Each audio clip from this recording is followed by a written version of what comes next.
Si tu veux voir comment j'ai réalisé ce maquillage de tigre, reste avec moi. Je vais commencer par les yeux, en fait. Comme ça, si ma forme dépasse, ce n'est pas grave. Donc, je pourrais prendre un blanc métallique. Comme ça, c'est plus transparent. Donc, je vais faire un petit mélange. Je vais prendre un petit peu de blanc métallique et sur le bout de mon éponge ici, la tranche, je vais aller prendre un petit peu de blanc Paradise qui est un petit peu plus couvrant, mais qui n'est pas mon blanc fort que j'appelle, qui reste plus confortable sur les yeux. Et là, pour les enfants, on ne s'acharne pas à aller au coin interne de l'œil. Ça va beaucoup ressembler à l'œil de Spider-Man, c'est-à-dire qu'on va monter un petit peu comme ça en pointe ici. Ici, là, je veux que ça soit quand même plus blanc. Avec la pointe d'une éponge, ça va quand même bien. Là, c'est pas grave si je dépasse, parce qu'autour, je vais aller mettre du orange. Si vous êtes capable d'englober le sourcil, c'est parfait. Je veux pas aller englober mon sourcil, moi, parce qu'il est très près du centre. Donc, on y va comme ça. Idéalement, on garderait les yeux fermés pour que ça sèche, pour que ça aille faire des plis, des lignes. C'est sûr que quand on maquille les enfants et qu'on commence par les yeux, essayez d'être doux, surtout si l'enfant a les yeux fermés, avant d'aller sur son œil, tu sais, juste lui dire, lui indiquer physiquement que vous arrivez. Tu sais, la forme de l'éponge, utilisez-la. Vous voyez comment ça fait un bel arrondi ici? N'ayez pas peur de les squeezer. Pour faire un Spider-Man, ça pourrait être la même chose, ou pour faire un chat. Et là, je vais aller chercher du orange pour faire mon tigre.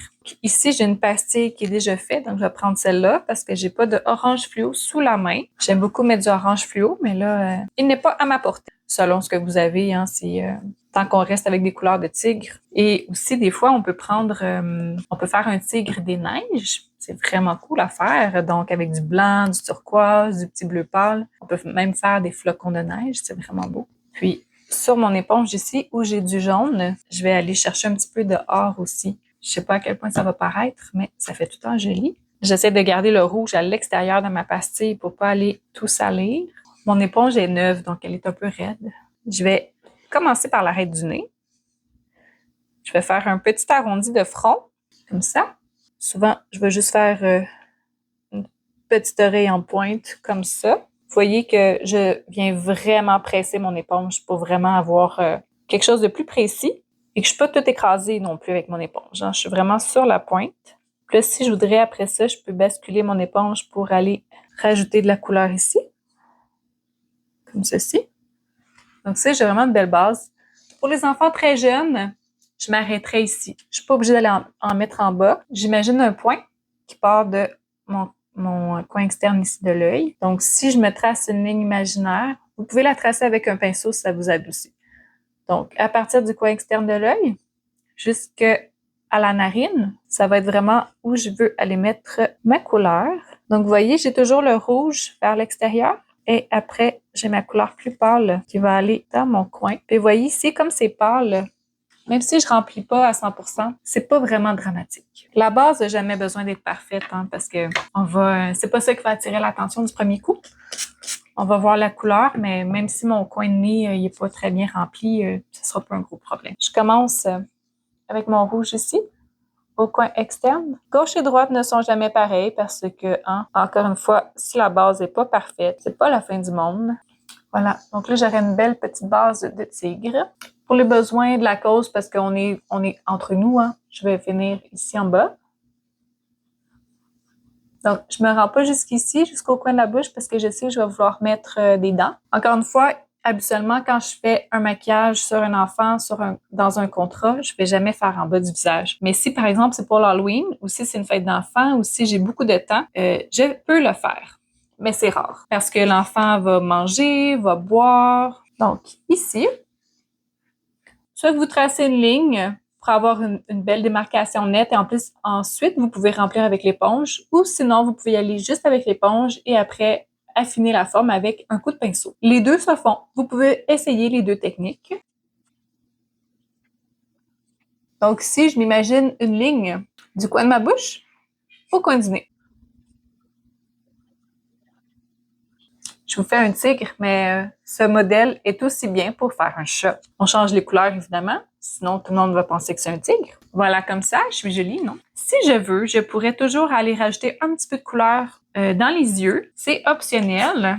mais j'aime souvent faire un petit pop de couleurs contrastantes. Donc là, j'ai pris de bleu et de vert.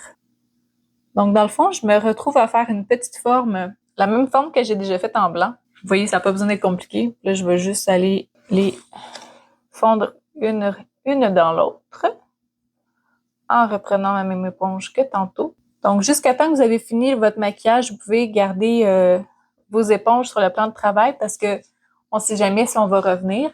Et aussi, des fois, l'enfant va se toucher, va se gratter. Donc, vous voyez qu'il manque un bout. Vous pouvez juste reprendre votre éponge et aller combler le petit trou. Avant de passer à faire du noir, j'aime bien faire le blanc en premier. Je prends mon blanc fort, donc ici du blanc Wolf. Ça pourrait être du blanc Diamond FX aussi. Donc, ce que j'aime faire pour les yeux, c'est faire une petite ligne comme ça. Comme ça. Pour les dents, je vais écraser mon pinceau et je vais l'amener vers le bas pour faire les dents.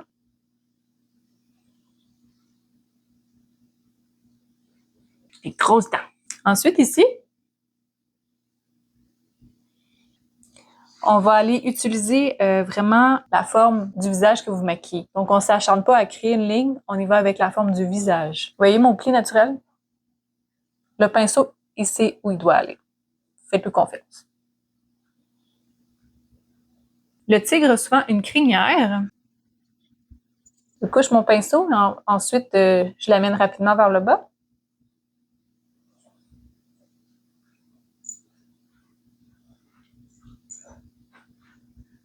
Et au fur et à mesure que je m'en vais vers le haut, l'angle n'est pas pareil. Je vais faire la même chose ici.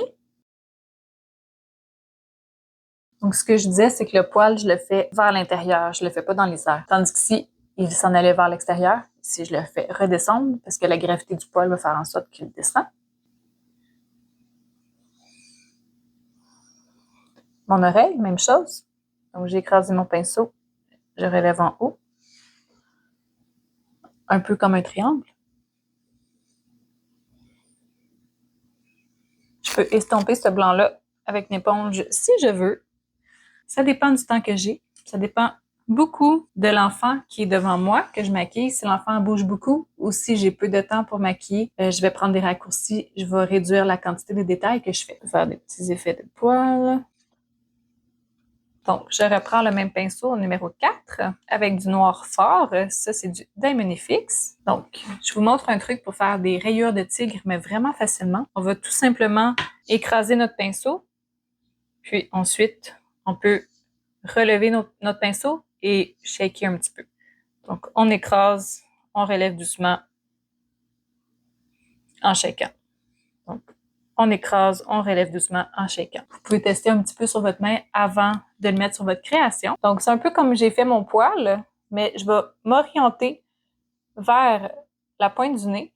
Si vous voulez être sûr que vos rayures soient belles et bien réparties, vous pouvez commencer par le centre. C'est pas mal à partir d'ici que je vais partir mes lignes. Donc, disons que si je pars du centre ici,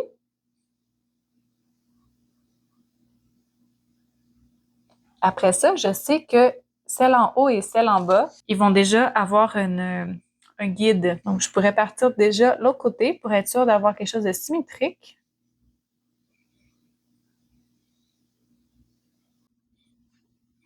Vous voyez, ils sont quand même assez symétriques. Je vais faire celle en haut. Ce que j'aime faire avec l'œil ici, je vais aller faire une petite pointe, puis après ça, je vais aller souligner l'œil comme ça. Même chose, hein, j'utilise encore une fois les tempes de mon pinceau. Donc, l'effet que ça donne quand je l'écrase.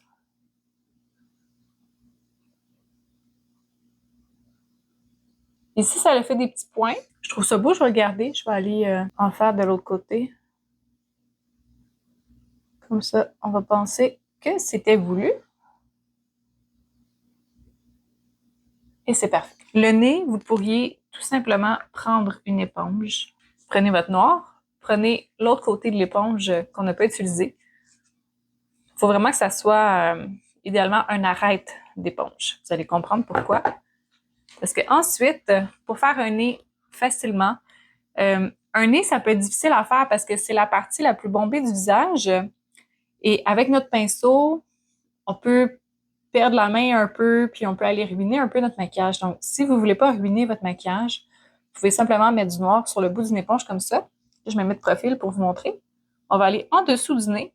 On va simplement relever comme ça. Et vous voyez, ça me fait un effet de poil en plus. Comme ça, on a un nez vite fait, bien fait. Je vais aller faire la ligne au centre.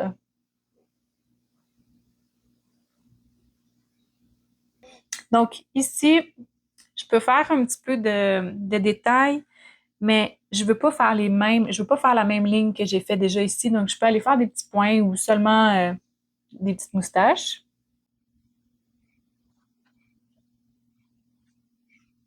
Je peux aller faire le tour de mes dents. Vous pouvez prendre un plus petit pinceau hein, si vous voulez pas que ça soit des gros traits noirs. Je vais aller faire la lèvre du bas.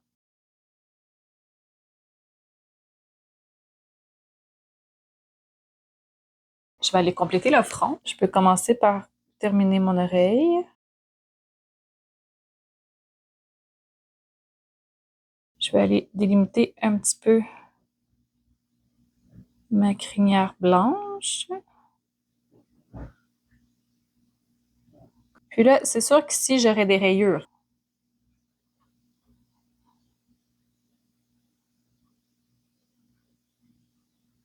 C'est un peu des rayures en rond dans le front. Ça n'a pas besoin d'être compliqué. Souvent, quand on fait du noir comme ça, le moins qu'on en met, mieux c'est. Sinon, ça va être trop chargé. On n'est pas obligé d'en mettre beaucoup. Puis ici, je pourrais aller faire des rayures aussi parce que il y en aurait, je pense. C'est du maquillage artistique, hein. Ça peut rester créatif, ça n'a pas besoin d'être parfait. Là, je trouve que mes lignes finissent très loin ici. Je trouve que ça manque un petit peu de détails, donc je pourrais aller faire des petits points pour compléter, aller faire un effet de nez plus large. Comme ça, c'est moins vide. Je vais aller faire ressortir ma crinière sur les côtés juste un petit peu. Je me fie à peine au blanc qui est déjà là. Et là, il me manquerait juste des brillants. Je pourrais aller prendre un brillant qui est en crème comme ça. Ça, c'est moi qui l'ai jumelé. C'était des brillants Bio Glitter qui étaient lousses, libres, et je les ai mélangés avec un baume à lèvres inodore. Donc, encore une fois, vous auriez pu juste arrêter ici. On pourrait seulement faire le haut du front comme ça, se rendre au nez, mettre des petites moustaches. On pourrait même juste faire une ligne blanche comme ça pour simuler les yeux un petit peu. Ligne blanche ici, on n'irait pas sur la paupière. Ça, c'est le plein format, mais c'est vraiment simple d'aller le rapetisser selon l'âge de l'enfant ou le temps que vous avez à maquiller aussi. Si vous avez des questions, écrivez-les en commentaire, ça va me faire plaisir d'y répondre. J'ai un code promo pour toi qui te donne 10% de rabais à l'achat de 125 $ ou plus avant taxe à la boutique Pigment M. Donc, c'est une boutique au Québec, à Montréal. N'hésite pas à aller regarder les autres vidéos. Allô, moi c'est Catherine, maquilleuse professionnelle et formatrice en maquillage pour enfants. Bye bye, merci!